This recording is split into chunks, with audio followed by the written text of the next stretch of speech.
One of Britain's most senior medics has said the scenes of stockpiling and hoarding should make everyone feel ashamed of themselves. The Environment, Food and Rural Affairs Secretary insisted there would be no shortage of food, but many are wondering whether the UK will be forced to ration. Preparing for a dawn raid on supermarket shelves.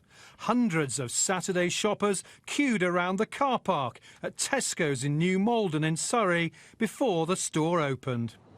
It's scenes like this in a Sainsbury's in Putney, southwest London, that have prompted the government to appoint a director of food supply to oversee a war room set up to ensure Britain's food security. At the daily Downing Street coronavirus briefing, shoppers were urged to be responsible and think of NHS workers. Frankly, we should all be ashamed that that has to happen. It's unacceptable. These are the very people that we will all need to look after perhaps us or our loved ones in the weeks ahead. A retail chief said there was plenty of food in the supply chain. There is £1 billion more food in people's houses than there was 3 weeks ago, so we should make sure we eat some of it and be considerate, and also think about other people right across your communities and how we can all help them.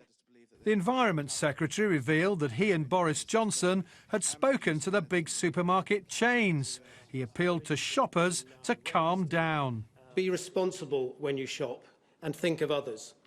Buying more than you need means that others may be left without, and it is making life more difficult for those frontline workers, such as our doctors and nurses and NHS support staff, who are working so hard in such difficult circumstances. Ministers are now inevitably being asked about the possibility of rationing.